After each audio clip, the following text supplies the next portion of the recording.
সকাল সকাল 10টা। রোদ নিজের রুমে বসে আছে, ঘাপটি মেরে। টিনা বেগম এসেছিল সকালের নাস্তার জন্য ডাকতে, কিন্তু রোদ শরীর খারাপের অজুহাত দিয়ে আর নিচে যায়নি। শুভ্র অনেক আগেই অফিস চলে গেছে। রুহি একবার এসেছিল রোদ কলেজ যাবে কিনা এই জন্য, কিন্তু শরীর খারাপের জন্য আর জোরাজুরি করেনি। নীলা রুহি দুইজন মিলে কলেজ চলে গেছে। রোদ বিছানার উপর হাত পা গুটিয়ে বসে আছে। আর আজকে সকালে ঘটে যাওয়া কথাগুলো ভাবতে আছে। আচ্ছা, সত্যি শুভ্র জিন নয় তো? তা না হলে তাকে নিজের রুমে নিয়ে গেল কি করে? সে তো দরজা বন্ধ করে ঘুমিয়েছিল তাহলে। রোদ এক হাত কালে দিয়ে গভীর চিন্তা করছে। সে তো তার যা মায় জিন ভেবেছিল। সে কি জানতো ওইটা তার খবিশ বর? তাহলে তো আর কিছুই বলতো না। শুভ্র যে রোদকে থাপ্পড় মারছে, সেই গালে হাত দিয়ে বলে ওঠে, রোদ, সাতারা চিহ্ন রাখবিস বেদা। কথায় কথায় থাপ্পড় মারবে? মনে তো হচ্ছে আমার গাল সরকারি শয়তান বেদা। রোদ কথাগুলো ভেবে আমার মনে মনে বলে ওঠে, আমাকে যতগুলো থাপ্পড় দিয়েছে এতদিনে সব থাপ্পড়ের সুদ তুলব আজকে হম। কিন্তু এই বেদার সাথে শক্তি দিয়ে ক্ষমতা দিয়ে কখনোই তো পারবো না। কি করে নিজের থাপ্পড়ের প্রতিশোধ নিব? হ্যাঁ, রোদ কথাগুলো ভাবতে মাথায় একটা শয়তানি বুদ্ধি আসে। মনে মনে সব কিছু ঠিক করে তারপর বলে, রোদ, জানি কাজটা রিক্স, তারপরও রিক্স না নিলে তো সিক্স মারা যায় না। রোদ খুশি খুশি মনে বিছানা থেকে উঠে শুভ্রের রুমে চলে যায়। দরজা খুলে আশেপাশে উকি দেয়। কাউকে না দেখে পা টিপে টিপে রুমের ভিতরে ঢুকে শুভ্রের কাবার কাছে গিয়ে কতক্ষণ খোঁজাখুঁজির পর কিছু একটা পেয়ে মুখে বিশ্বজয়ের হাসি। শুভ্রের রুম থেকে বেরিয়ে রুহির রুমে গিয়ে কিছু নিয়ে তারপর নিজের রুমে এসে সেইগুলো একটা ব্যাগে রাখে। তারপর মিটি মিটি হেসে বলে ওঠে, রোদ, আজকে বুঝবা মনু, কত ধানে কত চাল। তোমাকে যদি নাকে ধরি লাগিয়ে ঘোরাতে না পারি তাহলে আমি মিসেস রোদ না। বিকাল সকাল 5:30। রোদ সারাদিন রুম থেকে বের হয়নি। বলতে গেলে সেই যে একবার রুহি আর শুভ্রের রুমে গেছে সবাইকে লুকিয়ে, তারপর আর বের হয়নি। রুহিও কলেজ থেকে এসেছে অনেক আগেই। রোদের কাছে এসেছিল একবার, তারপর ছাদে চলে গেছে। অনেক দিন হয়ে গেছে রোমানের কোনো দেখা নেই। এখন আর চৌধুরী বাড়িতেও সে রকম আসে না। একবার দেখা হয়েছিল, তবে চোখাচোখি ছাড়া কিছুই হয়নি। রুহি নিজের উপর নিজেই বিরক্ত। কিছুদিন যাবৎ সে রোমানের কথা একটু বেশি ভাবছে। বলতে গেলে মনে পড়ছে বারবার। কেন রোমানের জন্য এমন হচ্ছে রুহি বুঝতে পারছে না। রুহির অস্থিরতার দিনকে দিন বের একারই যাচ্ছে। অনেকটা সময় অতিবাহিত হয়ে গেছে, ছাদে এসেছে। চারদিকে অন্ধকার নেমে আসছে। চারদিকটা দেখতে ভালোই লাগছে। শুভ্রদের বাসার আশেপাশে মানুষের সে রকম কোলাহল নেই। একেবারে নিরিবিলি বাসা। বাড়ির পিছনে অনেক বড় জঙ্গল, গাছপালা, পশু পাখির ডাক শোনা যায়। এই সব কিছু ভাবছিল রুহি ছাদের এক কোণে দাঁড়িয়ে। এমন সময় কেউ তার হাত ধরে শক্ত করে নিজের সাথে চেপে ধরে। ঘটনা এত দ্রুত হয়েছে যে রুহির বুঝতে 1 সেকেন্ড লেগেছে। রুহি সামনের দিকে তাকিয়ে অবাক হয়। বড় বড় চোখ করে তাকিয়ে আছে রোমানের দিকে। রোমানের চোখ মুখ লাল, দেখেই মনে হচ্ছে প্রচণ্ড রেগে আছে। রুহি কিছু সময় চুপ থেকে তারপর নিজেকে ছাড়াতে ছাড়াতে বলে, রুহি, কি করছেন ভাইয়া? ছাড়ুন। রোমান রুহি কোথায় আর শক্ত করে চেপে ধরে।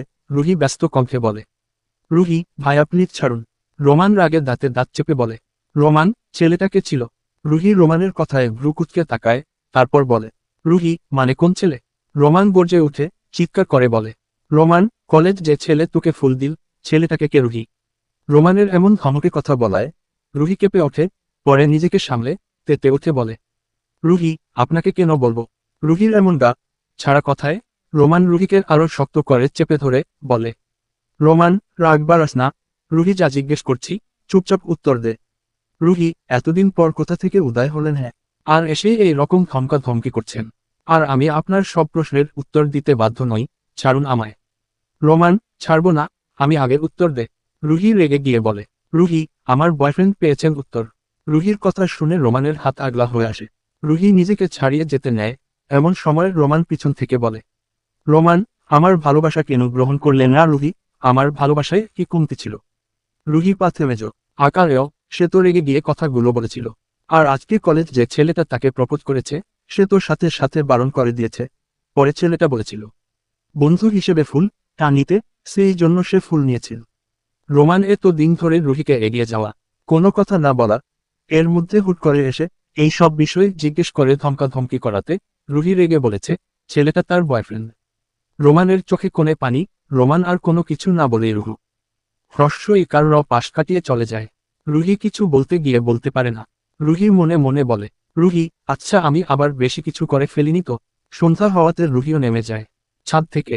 রাত সকাল 10:30। নীলা এক হাতে ফোন নিয়ে রাগে ফুঁসতে আছে। কিছুদিন ধরে একটা লোক ফোন দিয়ে বলে, চলো বাঁশ বাগানে যাই। নীলা ভালোভাবে জিজ্ঞেস করেছে, কে আপনি চিনেন কিনা, নাম্বার কোথায় পেয়েছেন?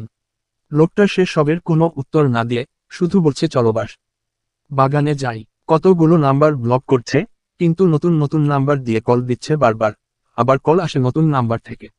নীলা দৌড়ে রান্নাঘর থেকে একটা স্টিল গাবলা আর চামচ আনে, আস্তে করে ফোন রিসিভ করে, নিচে রেখে চামচ দিয়ে ইচ্ছে মতো বাড়ি দিতে থাকে। চারদিক শব্দ কান ফেটে যাচ্ছে। নীলা রাগে বাড়ি দেয় আর বলে, নীলা, সাতারা চিহ্নলা বাপদাদা 14 গোষ্ঠীর নাম ভুলে যাবি, আর মেয়েদের রং নাম্বারে কল দিয়ে ডিস্টার্ব করবি। হ্যাঁ। অন্যদিকে নিলয় কানে হাত দিয়ে লাফাচ্ছে। নীলা এতদিন ধরে নিলয়ের রং নাম্বারে ডিস্টার্ব করে যাচ্ছিল। আজ প্রতিদিনের মতো কানে হেডফোন লাগিয়ে নীলা কল দেয়। কিছুক্ষণ পর কল রিসিভ হতেই অপর পাশ থেকে তীব্র গতিতে শব্দ আসে। কেউ মনে হচ্ছে ঢোল বাজাচ্ছে। নিলয়ের যে কান থেকে হেডফোন খুলবে সেটাও খেয়াল নেই, সে কান চেপে ধরে চিৎকার করছে। নিলয়ের চিৎকারে নিলয়ের মা নিলয়ের রুমের সামনে এসে দরজা ধাক্কাতে থাকেন। মীরা বেগম বাহির থেকে চিৎকার করছে। মীরা বেগমের চিৎকারে নিলয়ের হুঁশ আসে, কান থেকে হেডফোন সরিয়ে নিজেকে তাড়াতাড়ি স্বাভাবিক করে নেয়। তা না হলে মীরা বেগম সত্যিটা জানতে পারলে ঝাড়ু বাড়ি একটাও নিচে পড়বে না, সব নিলয়ের পিঠে পড়বে। মীরা বেগম দরজা বাহির থেকে বলে, মীরা, এত রাতে গাধার মতো চিৎকার করছিস কেন? নিলয়ের দরজা না খুলেই ভিতর থেকে বলে ওঠে, নিলয়, কি সব বলছো মম? আমি তো গান গাইতেছিলাম। মীরা বেগম রাগে তেতে উঠে বলেন, মীরা বেগম, এই গাধার বাচ্চা গাধা, এইভাবে চিৎকার করে কেউ গান গায়? নিলয়, ও মম, এটা নতুন গান, ওকে, এই গান এইভাবে গাইতে হয়, তোমরা বুঝবে না, এই সব যাও এখান থেকে। মীরা বেগম, আমি যাচ্ছি, তবে আবার যদি চিৎকার শুনি তোর, তাহলে কিন্তু খবর আছে, বলে দিলাম। মীরা বেগম কথাগুলো বলেই চলে যায়।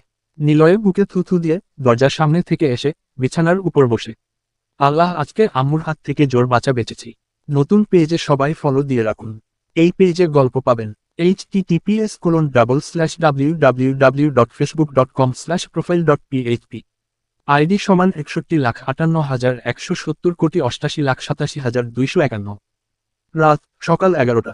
ক্লান্ত শরীর নিয়ে বাড়িতে ঢুকে শুভ্র রুমের দরজা খুলে রুমে পা রাখতে মনে হয় কেউ হয়তো রুমে আছে। আশেপাশে চোখ ভুলায়, কাউকে না দেখে ওয়াশরুমে ঢুকে যায়। শাওয়ার নিয়ে ওয়াশরুম থেকে বের হয়ে বউয়ের কথা মনে আসতেই শুভ্র রুম থেকে বের হয়ে যায়। শুভ্রকে রুম থেকে বের হতে দেখে রোদ মনে মনে শয়তানি হাসি দেয়। তার প্ল্যান মতোই সব হচ্ছে। রোদ দৌড়ে গিয়ে শুভ্রের ওয়াশরুমে গিয়ে চেঞ্জ করে। শুভ্রের সাদা শার্ট পরে, সাথে শুভ্রের ট্রাউজার, জাপা থেকে অনেকটা নিচে, আর শুভ্রের শার্টের ভিতরে রোদের মতো আর 3-4 জন ঢুকতে পারবে। রোদ কোনো রকম নিজেকে সামলে হাঁটছে। আয়নার সামনে দাঁড়িয়ে নিজেকে নিজে দেখে বলে উঠে, রোদ, চেয়েছিলাম শহরে মডার্ন মেয়ে সেজে জামাইকে পাগল করতে, এখন দেখি লাগছে পাশের বাড়ির সুকিনা। রোদ কথাগুলো বলে চোখ মুখ ছোট ছোট করে ফেলে। পাশে ব্যাগ থেকে লাল টকটকে লিপস্টিক বের করে ঠোঁটে লাগায়। শুভ্রের ব্যবহার করা পারফিউম নিজের গায়ে ইচ্ছে মতো নিজের গায়ে মাখে। চোখে হালকা করে কাজল দিয়ে চুলগুলো ছেড়ে দেয়। নিজেকে আয়না দেখে অবাক হয়ে বলে, রোদ, বাহ রোদ, আজ তো তোকে সেই সুন্দর লাগছে, ঈশ্বর। রোদ ব্যাগ থেকে গোলাপ ফুলের পাপড়ি বের করে শুভ্রের বিছানায় ছিটিয়ে দেয়। রুমের লাইট অফ করে ডিম লাইট অন করে। একপাশে লুকিয়ে পড়ে শুভ্র আসার অপেক্ষায়। এইদিকে শুভ্র রোদের রুমে এসে দরজা খোলা পায়। রোদকে পুরো বাড়ি খুঁজে কিন্তু কোথাও রোদের দেখা নেই। শুভ্রের এখন প্রচণ্ড রাগ হচ্ছে। শুভ্র রেগে নিজে নিজে বলে ওঠে, শুভ্র, 400 গ্রাম একটা মেয়েকে সামলাতে পারি না চেহ, সময় পেলে খালি উড়াল দেয়, একটা বার শুধু ধরতে পারি, তারপর দেখবি এই শুভ্র চৌধুরী কি জিনিস। শুভ্র কি যেন মনে করে নিজের রুমের দিকে যায়। রুমে ঢুকে অবাক হয়। রুমের ডিম লাইট আলো, চারদিকে তীব্র ফুলের গন্ধে শুভ্র নাক মুখ কুঁচকে ফেলে। শুভ্র রুমে ঢুকে বেডের পাশে আসতেই পিছন থেকে শক্ত করে চাপটে ধরে রোদ। প্রথমে অবাক হলেও পর মুহূর্তে রোদ বুঝতে পেরে মুচকি হাসে শুভ্র। রোদকে সামনের দিকে ঘুরিয়ে শুভ্র রোদের দিকে চোখ বড় বড় করে তাকায়। ডিম লাইট হৃদ আলোতে সাদা শার্ট গায়ের সাথে ফুটে আছে। শার্ট বড় হওয়াতে কাঁধ থেকে পড়ে গেছে অনেকখানি। শুভ্র জোরে জোরে শ্বাস ফেলে। রোদ শুভ্রের দিকে কেমন করে যেন তাকিয়ে আছে। শুভ্র রোদকে ছেড়ে কিছুটা দূরে পিছিয়ে যায়। আস্তে করে বলে, শুভ্র, তুমি এখানে? রোদ দাঁত কেলিয়ে হাসে। শুভ্র ভ্রু কুঁচকে তাকায়। সে বোঝার চেষ্টা করছে রোদ কি করতে চাচ্ছে। রোদ শুভ্রের দিকে এগিয়ে কাপা কাপা হাতে শুভ্রের গলা জড়িয়ে ধরতে নেয়। হাইটে ছোট হওয়াতে ব্যর্থ হয়। শুভ্র রোদকে নিজের সাথে জড়িয়ে ধরে রোদ শুভ্রের গলা জড়িয়ে ধরে শক্ত করে। রোদের এমন হঠাৎ করে কাছে আসাতে শুভ্রের পুরো শরীর জুড়ে কম্পন সৃষ্টি হয়। অস্থিরতা বাড়ে। শুভ্র নিজেকে সামলে জোরে শ্বাস ফেলে। রোদকে বলে, শুভ্র, বউ চুপচাপ রুমে গিয়ে ঘুমিয়ে যাও। রোদ শুভ্রের কথায় সাথে সাথে না বুঝায়, তার মানে সে যাবে না। শুভ্র খুব কষ্টে নিজেকে কন্ট্রোল রাখছি, বউ এমন পাগলামি করো না, রুমে যাও। রোদ এই রকম ভাবে কেন বলছো বেবি, আমি তো তোমার সাথে বাতারা চিহ্ন স্বর করতে এসেছি। শুভ্র রোদের কথায় চোখ বড় করে তাকায়, তারপর বলে, শুভ্র বাতারা চিহ্ন স্বরের মানে বুঝিস তুই? হ্যাঁ রোদ, সব বুঝি আমি। শুভ্র 400 গ্রাম শরীরে আমাকে সাতারা চিহ্ন মলাতে পারবি তো? শুভ্র এমন কথায় রোদ নড়েচড়ে উঠে আমতা আমতা করে বলে, রোদ কেন পারবো না, অবশ্যই পারবো। শুভ্র অনেক পেকে গেছিস, বয়স কত তোর? হ্যাঁ বাতারা চিহ্ন স্বর করতে এসেছিস, আমার সাথে ভয় লাগছে না? রোদ শুভ্রের দিকে তাকিয়ে বলে উঠে, রোদ ভয় কেন লাগবে জান, তুমি তো আমার স্বামী, আর বয়সে আমি ছোট হলেও মনে দিক দিয়ে বাতারা চিহ্নস্বর করার জন্য একদম বড় বুঝছ। শুভ্র অবাক রোদের কথায়, এই মেয়ের হঠাৎ কি হলো, এই রকম কথায় কথায় জান বেবি ডাকছে, নিজের বিপদ নিজে ডাকছে।